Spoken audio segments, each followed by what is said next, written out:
Hello friends, भारतातील नदी प्रणाली हा टॉपिक आपण आजच्या व्हिडिओच्या माध्यमातून बघणार आहोत.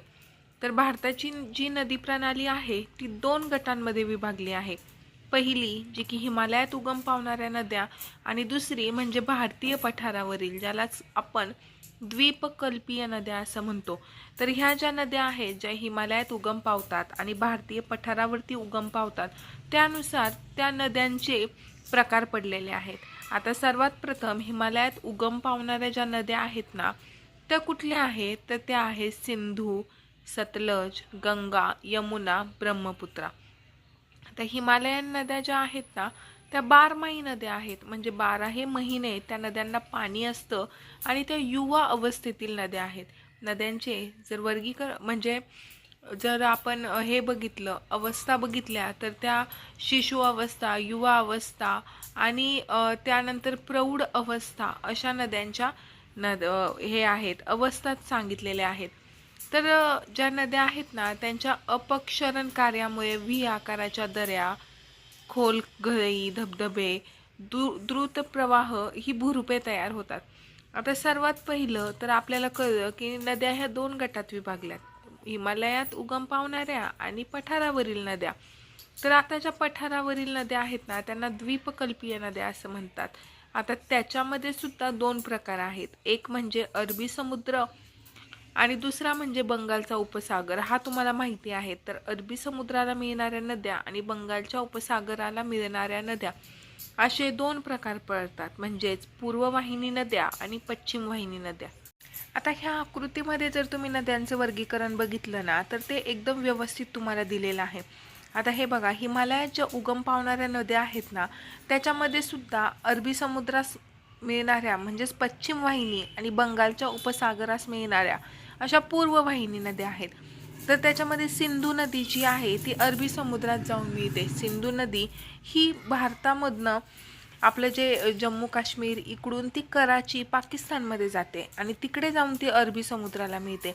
तर बंगालच्या उपसागराला मिळणाऱ्या त्यांनाच आपण ज्या की पूर्ववाहिनी नद्या म्हणतो, तर त्या गंगा आणि ब्रह्मपुत्रा. आपल्याला सगळ्यांनाच माहिती आहे की गंगा नदी खोरे हे भारतातील सर्वात मोठे म्हणजेच प्रथम क्रमांकातील खोरे आहे आणि त्याचं क्षेत्रफळ जवळजवळ 8,61,442 किलोमीटर चौरस किलोमीटर इतका आहेच. म्हणजे सर्व नद्यांपैकी फक्त 26% जवळजवळ क्षेत्रफळ हे गंगा नदी खोऱ्याने व्यापलेलं आहे.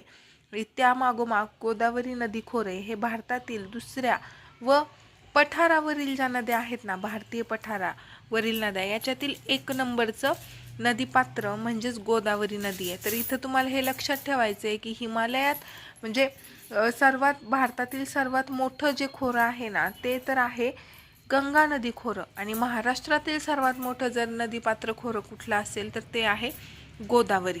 आता भारतीय पठारावरील नद्यांमध्ये सुद्धा अरबी समुद्राला मिळणाऱ्या नद्या ज्या आहेत ना त्याच्यामध्ये पण दोन भाग आहेत, पश्चिम वाहिनी नदी आणि दक्षिण वाहिनी नदी. तर पश्चिम वाहिनी नद्या कुठल्या आहेत की ज्या अरबी समुद्राला मिळतात, त्याच्यामध्ये नर्मदा, तापी, वैतरणा, उल्हास, वशिष्ठी, तेलेखोरे, शरावती, पेरियार. म्हणजे कोकण किनाऱ्यावरून ज्या काही नद्या वाहतात त्या सगळ्याच पश्चिम वाहिनी नद्या आहेत आणि बाकी नर्मदा, तापी, वैतरणा, नर्मदा आणि तापी या नद्या आहेत पठारावरील वाहणाऱ्या. आता दक्षिण वाहिनी नद्या ज्या आहेत ना त्या लुनी, साबरमती आणि मही.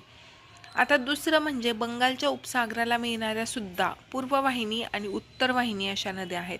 तर पूर्ववाहिनी नद्या आहेत गोदावरी, कृष्णा, महानदी, कावेरी. ह्या ज्या नद्या आहेत ना त्या पूर्ववाहिनी आहेत आणि उत्तरवाहिनी नद्या चंबळ, शोण, बेटवा आणि केन. तर हे आपल्या नद्यांचं वर्गीकरण आहे. याच्यामध्ये तुम्हाला पश्चिम वाहिनी नदी कुठली, उत्तर वाहिनी नदी कुठली आणि दक्षिण वाहिनी पूर्ववाहिनी नदी कुठली हे लक्षात ठेवणं गरजेचं असतं.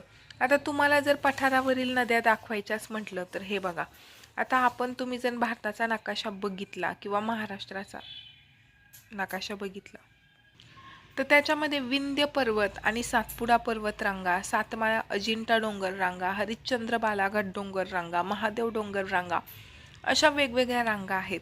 तर विंध्य पर्वत आणि सातपुडा पर्वत रांग ही नर्मदा नदी खोऱ्याने ही विभागली जाते आणि ती पश्चिम वाहिनी नदी आहे.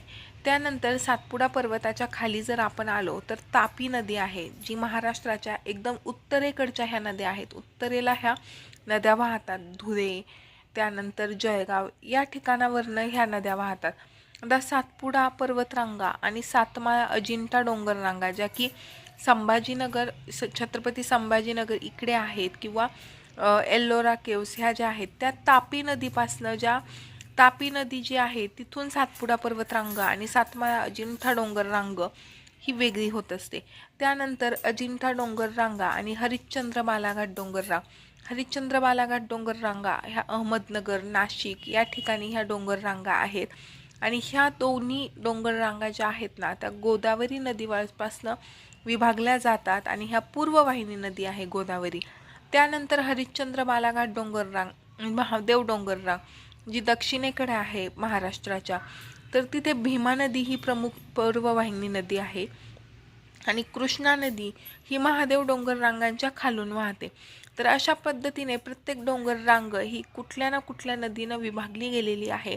अशा पद्धतीचा सुद्धा प्रश्न असतो की गोदावरी जी नदी आहे ती कुठल्या 2 डोंगररांगांना विभागते, किंवा ह्या डोंगररांगांमधनं जाणारी नदी कुठली, तर हे लक्षात ठेवायचं आहे. तर होप सो तुम्हाला जी नदी प्रणाली आहे त्याचा ओव्हरलुक किंवा वरवरची जी माहिती आहे ती आवडली असेल तर व्हिडिओला नक्की लाईक करा, चॅनलला सबस्क्राईब करा.